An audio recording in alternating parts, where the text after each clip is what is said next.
Happy Wednesday. We are so happy to be here with a very special episode of Learning Safari because today, we have an animal with us, but you might notice we're not in the studio. We're actually in we call it two things. We call it either the office or the kitchen here at Pacific Animal Productions.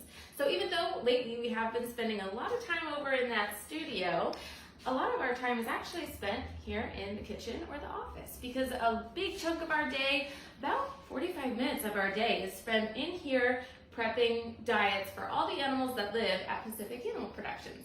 So for the animals that live out on the zoo, we have, again, about 50 individuals that we're going to be prepping diets for. Now, if you've been watching our learning safaris, you know that there are a few different types of animals. There are herbivores, carnivores, omnivores, insectivores, and we need to prep a diet for all of those guys. So we are going to get started here, and first things first, we always chop a bin of produce. So every day we go through one whole bin of different types of fruits and veggies.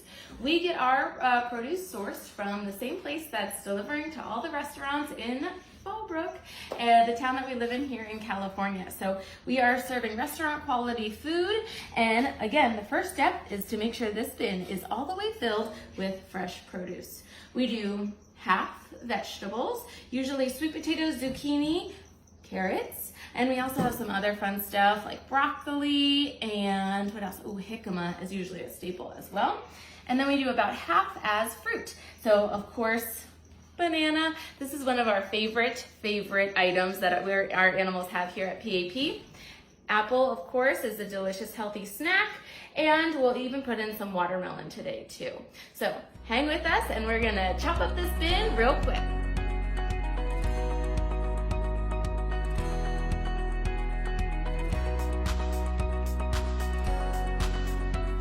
Okay, now we have our bin and it's time to make our diet. Now, I did say I was going to add watermelon, but I changed my mind and we added some cantaloupe instead. So we have our wonderful full bin of produce, and I would say, I don't know, maybe about 10 pounds of produce right here. And then we've got some of our staple dishes. So we're going to show you a few of the diets that we make, but I'm not going to tell you who we're making them for. So first, we're going to start with this bowl. The other thing that we do is because our produce is layered, we also will think about what these animals are going to be eating. So the diet I'm prepping right now, these guys are mostly fruit eaters. So we have mostly fruit on the top of this diet, and we need a little bit of protein for this diet as well. So under here, we have even more dry food, and we're gonna pull this one out and add about 1.5 cups of dog food. And I said about, but actually our diets here are really specific, so it's not about. It's 1.5 cups. We want to make sure everyone's getting exactly the same thing every day. All right, we have one diet. So a fruit eater with dog food, because they need a little bit of protein, and I'll give you a hint, they come from South America. I'm gonna start prepping another diet, but try to think what you think that diet's for. All right, next step, much different diet. This one, she eats a lot of fruit, but she eats vegetables too. She needs about 1.5 cups, again, I said about, I'm so used to watching cooking videos where they're kind of just given a pinch, but no, we're exact. We're gonna do 1.5 cups of produce, then we're gonna do 1/2 cup of leaf eater. Remember, we said leaf eater is gonna be animals that like to eat leaves out there in their natural habitat.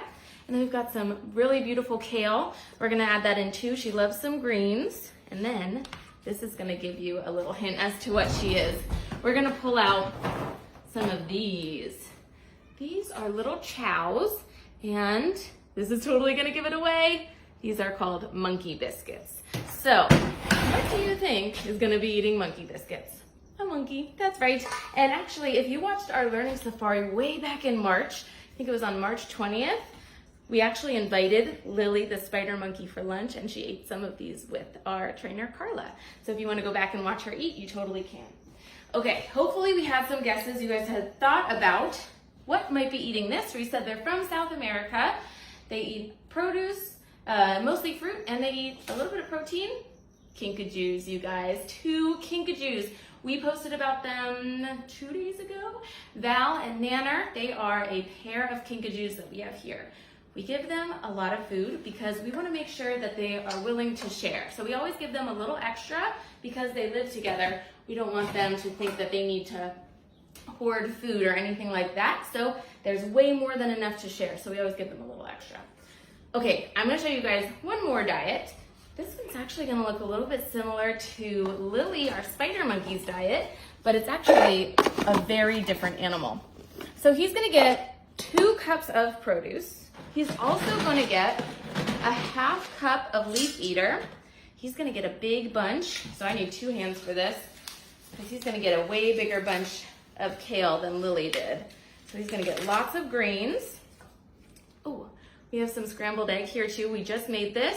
Scrambled egg's gonna be really good. That's actually one of his favorite treats. He doesn't get scrambled egg every day, but we always make sure to give a little something special from time to time too. That's called behavioral enrichment. If they get something new that they really like, that can count as BE or behavioral enrichment. And we need one last thing for this.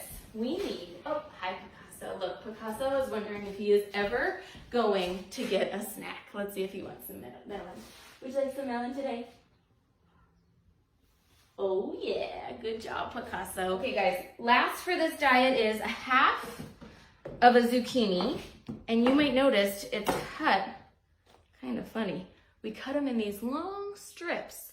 So if you guys have thought or maybe seen an animal that you might think would be able to grab onto these long strips, try to think about it. We'll give you a second as we put these away, because we do have one more special diet that we're gonna make today. And it comes in a different type of bowl. We give her 3/4 of a cup of Insectivore, and then we're gonna give her a little pinch of scrambled egg too. She likes some egg. We're gonna give her 1 piece of fruit, and then I have to pick through for the good ones. 1 piece of carrot, for the right size ones, I should say, and then 1 piece of broccoli. Now, when this diet is ready, because remember, we're prepping for tomorrow, we'll add water to this, make it a little bit soft, and we'll also add about 6 mealworms right into that diet.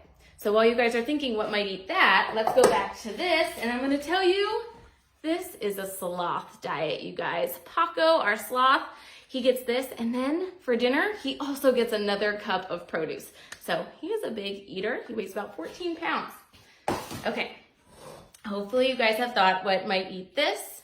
This is gonna be for our armadillo, Amy. And we do have 3 armadillos here, and we have all of their dishes labeled, so everyone has their own little dish that they get every single day. All right, guys, I have to make the rest of these diets. Look at all of these bowls. Picasso and I are gonna go through that real quick, and then we'll be right back.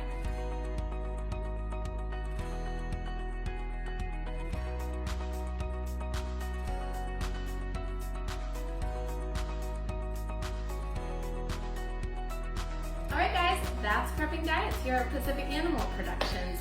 Again, it takes about 45 minutes a day, so the most important thing here is keeping our animals happy and healthy, and the best way to do that is with fresh produce and delicious diets that meet all of their nutritional needs. We have some special stuff coming up that we're really excited about. On May 16th, we still have seats and tickets available for Paint Along with Paco. It's really, really fun. Check it out on our website. And something that we're very, very excited and passionate about, we're actually hosting a free learning safari on Zoom. So it's personalized and it's private, and that's specifically for frontline workers. So if you know any frontline workers, of course, tell them to go over to our website. It's very easy. It's on our store. We'll post a link with this video as well to it. And you guys can just sign up. If you're a frontline worker and their family, they can join and feed some animals in their much needed downtime. So we're really excited about that too. As always, thank you guys so much for joining us. Let's keep learning alive.